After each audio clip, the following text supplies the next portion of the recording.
Assalamualaikum warahmatullahi wabarakatuh. Langkah awal yang saya lakukan di sini adalah survei ya kawan, untuk memastikan desain apa yang cocok untuk ruangan. Karena jelas tiap-tiap rumah itu desainnya jelas berbeda.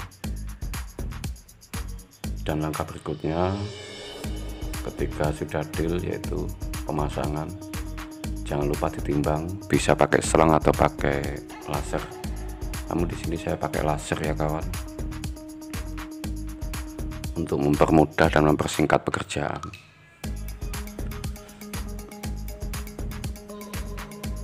Bisa kawan lihat kondisi bangunan, jordaknya. Dan di sini saya mengambil jarak dari balak gantung turun itu 15 cm, mengikuti tinggi lantai dan lebar ruangan. Setelah dirasa cukup untuk keliling dinding rangkanya, langkah berikutnya adalah pemasangan drop ceiling, rangka drop ceiling, yang nanti pada akhirnya yang flat itu nanti rata balok gantung.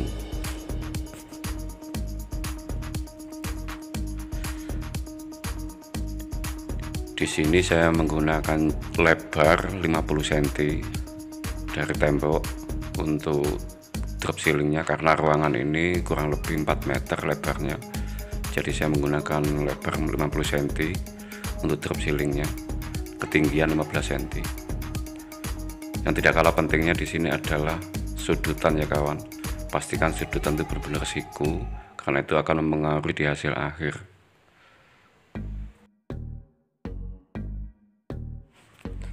Dan tampilan sementara seperti ini ya.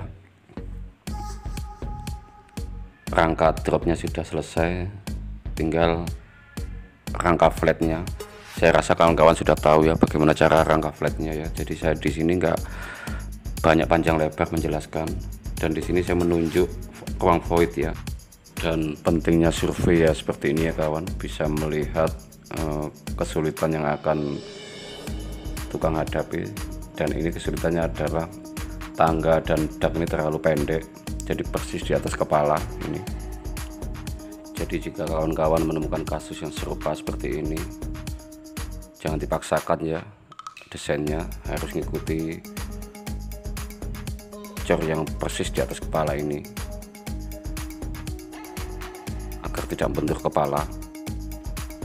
Tetap kita ngikuti drop ini ya nanti flatnya, tapi di tanda panah ini nanti saya kasih konsep lubang drop bulat.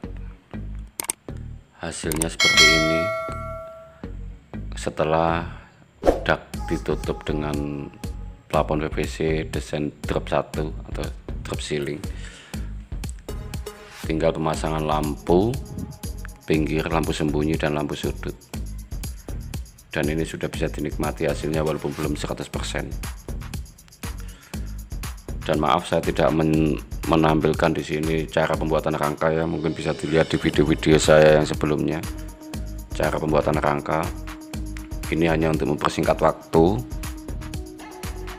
dan bagian tersulit dalam dunia plafon PVC yaitu adalah ketika pemasangan list figura. Beda dengan list PVC ya, sangat sederhana cara pemasangannya karena menggunakan alat cutter pun bisa, dan itu pun juga mudah menyiasati ke kesalahan-kesalahan kecil. Tapi kalau figura ini nggak bisa semudah list PVC. Jadi benar-benar di sini pengalaman, skill benar-benar dipertaruhkan di sini.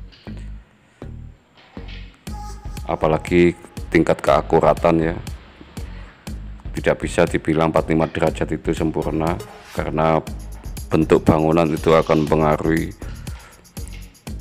dari potongan figuran nantinya. Sekali lagi insting yang dimainkan ya kawan. Kependekan motongnya akan menimbulkan rongga, kalau kepanjangan pun juga akan tumpang tindih, juga nggak bagus. maka di sini benar-benar kesabaran benar-benar diuji. Dan memang inilah seninya di dunia PVC ketika kita main list figura dengan menghadapi bangunan-bangunan yang tidak siku.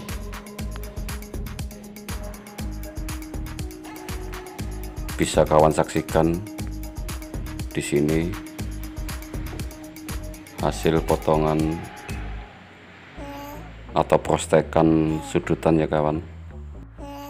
Ini adalah kasus yang paling menjengkelkan, sangat kecil sekali prostekannya ya, cuman 5 cm kalau enggak, antara 5 cm 6 cm ya.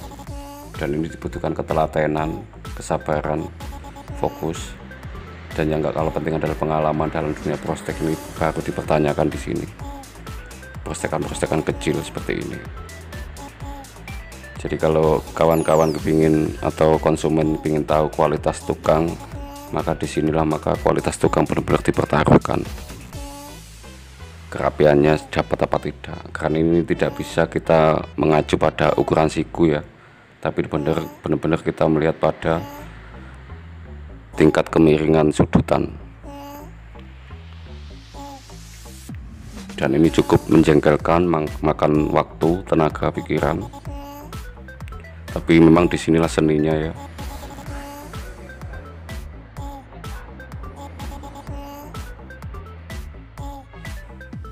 Kesulitan tidak hanya pada list tembok ya, list siku pun juga akan mengalami kendala yang sama.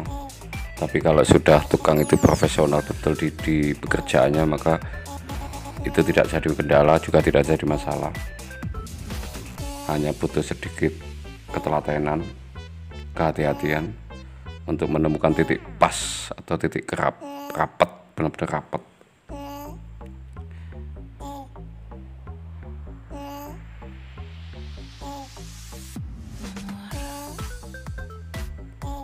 Jadi kalau untuk mudahnya itu memang pakai list PVC ya, list dinding juga PVC, list sudut juga PVC, itu mudah karena hanya sedikit sentuhan cutter pun akan imbang atau akan rapat.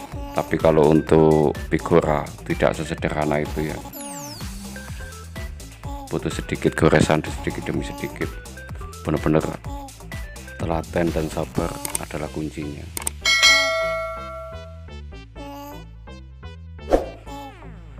Alhamdulillah, dan inilah hasil akhir dari kamar utama ya kawan. Dan bisa dilihat prostekannya, walaupun banyak-banyak pilar yang ada di kamar ini tidak mengurangi kerapian. Dan alhamdulillah konsumen puas dengan kinerja tim Ridho Palwa. Dan ini adalah tampilan sisi luar, yaitu teras atas ya. Kombinasi coklat dengan motif mendung karena suasana lantai atas agar lebih terkesan luas. Jadi saya mengombinasikan motif kayu dan motif mendung. Ketika kita memandang di luar jauh di depan, maka suasana segar akan tampak di sini.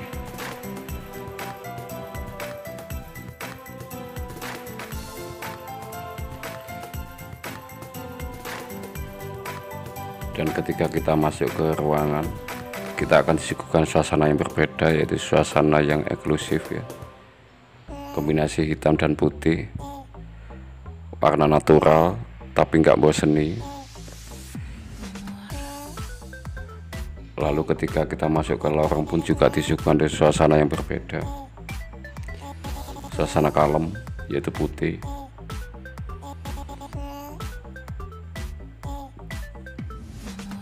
Dan ketika kita masuk ke ruangan satunya, yaitu ruang apa ya, cucian, ruang atas, yaitu untuk fungsi untuk cucian dan jemuran. Jadi tidak semuanya kita konsep drop ya, karena kalau terlalu rame pun juga nggak bagus, terlalu banyak kombinasi pun juga nggak bagus. Dan ini motif yang ada di kamar mandi, motif kayu. Jadi sengaja saya tampilkan yang hanya di sisi luar ruang tamu dengan konsep yang berbeda, dan ini ruang anak.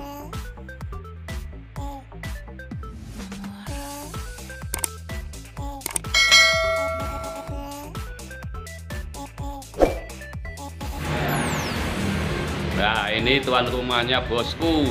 Wah, mantap. Nah, ini rumah sang sultan Juragan Pete. Yes.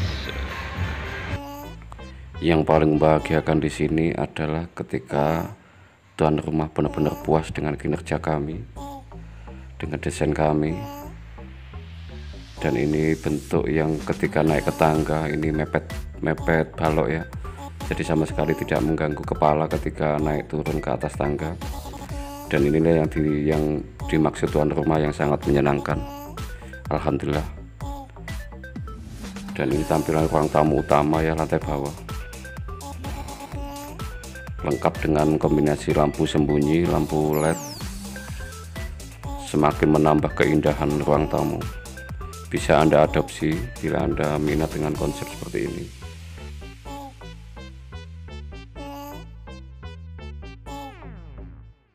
Dan ini lorongnya sengaja dibuat konsep yang berbeda, sama persis dengan dapur. Dan ini dapurnya, agar tidak jenuh ketika di dapur katanya. Dan ini lorong ya, menuju kamar mandi.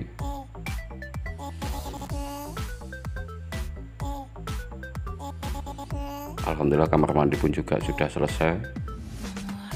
Jadi bagi siapapun kalian konsumen yang ingin menciptakan suasana yang berbeda, mungkin desain ini bisa manfaat atau bisa menjadi inspirasi.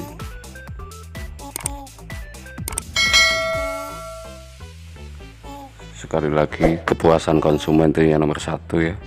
Jadi harapan saya jangan pernah mengecewakan siapapun dalam segala hal, karena itu langkah awal menuju sukses. Semangat, semoga manfaat. Wassalamualaikum warahmatullahi wabarakatuh.